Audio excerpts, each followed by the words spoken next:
Orúkọ mi ni Kọ́mí Dr. Christopher Abímbọ́lá Alápásùkò MPI tí mo jẹ́ alága òṣìṣẹ́ nípínlẹ̀ Ọ̀ṣun ìyẹn NLC.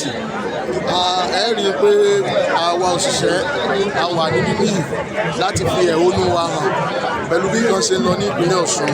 Pàápàá ìhà tí àwọn ọlọ́pàá àti kọmíṣánná gọ́tà tí ó jẹ́ kọmíṣánná ọlọ́pàá ìpínlẹ̀ Ọ̀ṣun tí wọ́n kọ sí ọ̀rọ̀ Ọ̀ṣun. Àwọn thugs wọ́n lọ káàkiri, wọ́n yìnbọn.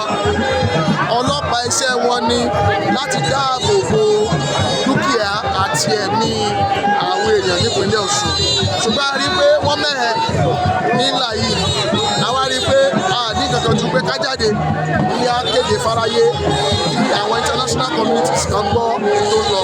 Then lórí ọ̀rọ̀ oní EFCC tí wọ́n ní wọ́n gbẹ́sẹ̀ lé àkáǹtì ìjọba, wọ́n ní 20,000 tí gómìnà san fún òṣìṣẹ́ pé wọ́n fẹ́ fi ra àpò. A ní láti jáde ká sọ ohun tó ṣẹlẹ̀ lábẹ́ aṣọ.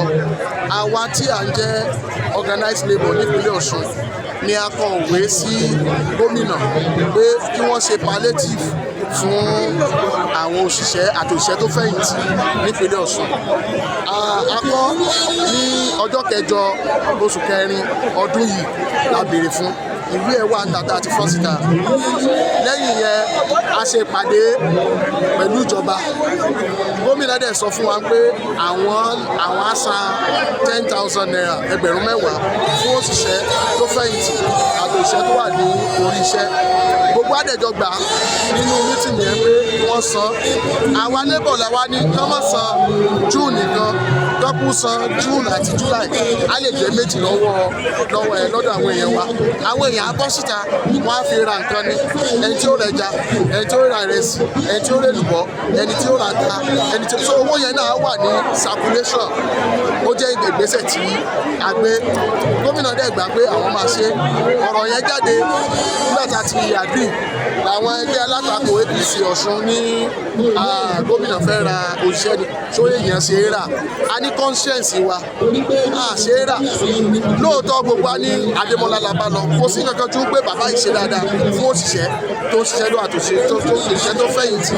Kò sí tó bá mẹ́. Àwa fi eléyìí rọ ààrẹ orílẹ̀-èdè Nàìjíríà pé kí wọ́n bá àwọn APC Ọ̀ṣun sọ̀rọ̀ kí wọ́n allow peace. Election yìí a fẹ́ kó lọ ní ìrọ̀wọ́ rọsẹ̀. A fẹ́ kí Alikam Swati nípínlẹ̀ Ọ̀ṣun, bàbá wa tí wọ́n jẹ́ ààrẹ orílẹ̀-èdè yìí, Aṣíwájú Bọ́lá Ahmed Tinubu, bàbá ìpínlẹ̀ Ọ̀ṣun ni wọ́n, torí ọmọ bíbí ìpínlẹ̀ Ọ̀ṣun náà ni wọ́n. À ń fi àkókò yìí rọ̀ wọ́n pé Ọ̀ṣun, ìbò Ọ̀ṣun wọ́n jẹ́ kó lọ ní ìrọ̀wọ́ rọsẹ̀. Àwọn civil servants, workers, pensioners wọ́n máa jáde, gbogbo wọn máa jáde láti dìbò. Àti aráàlú, ààbò tó péye ó gbọ́dọ̀ wà fún gbogbo wa. Àwa fẹ́ lè rọ àwọn èèyàn wa pé kán jáde, kán wá dìbò fún ẹni tó wù wọ́n. Gbogbo òṣìṣẹ́ ìpínlẹ̀ Ọ̀ṣun àti òṣìṣẹ́ tó fẹ̀yìntì Adémọ́lá Adélékè bàbá lọ pẹ̀lú ògbó náà. Torí pé ìwé mímọ́ àti ìwé yìí ni bí èèyàn bá ṣe rere fún yàn, bí ẹ bá fi kúrúkú san fún, ó ní búburú ò ní tán ní ẹni yẹn. Adémọ́lá Adélékè ti ṣe dáadáa fún òṣìṣẹ́ àti òṣìṣẹ́ tó fẹ̀yìntì. Òun la máa dìbò wá fún. Òṣìṣẹ́ kankan wọn gbọ́dọ̀ harass wọn. Òṣìṣẹ́ tó fẹ̀yìntì wọn gbọ́dọ̀ harass wọn.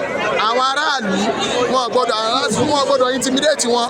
Òun ni a dẹ̀ ti pé àwọn international communities pé kí wọ́n tan satellite wọn lórí election Ọ̀ṣun.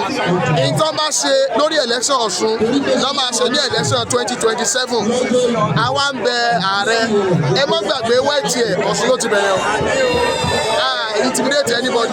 Ẹ má gbàgbé EndSARS Ọ̀ṣun ló ti bẹ̀rẹ̀. Tí Ìbáṣọlá Ọlọ́run àtàwọn bàbá, àwọn kábíyèsí, àwọn imam, àwọn pastor, àwọn prophet àtọlọ́run ọba, revolution ní kíní yẹn ò bá já sí. Ṣùgbọ́n náà ń torí àwọn àyànfẹ́, ó torí gbogbo àwa mẹ̀kúnnù, Ọlọ́run jẹ́ kí á rí revolution ní orílẹ̀-èdè Nàìjíríà. Àwa ń bẹ̀bẹ̀ pé kí wọ́n má jẹ́ kí ìpínlẹ̀ Ọ̀ṣun ó di battle war, kó má di battlefield. Gbogbo òṣìṣẹ́ ìpínlẹ̀ Ọ̀ṣun kán jáde, kán kó ẹbí wọn, kán kó ara wọn, kán jáde, kán lọ dìbò fún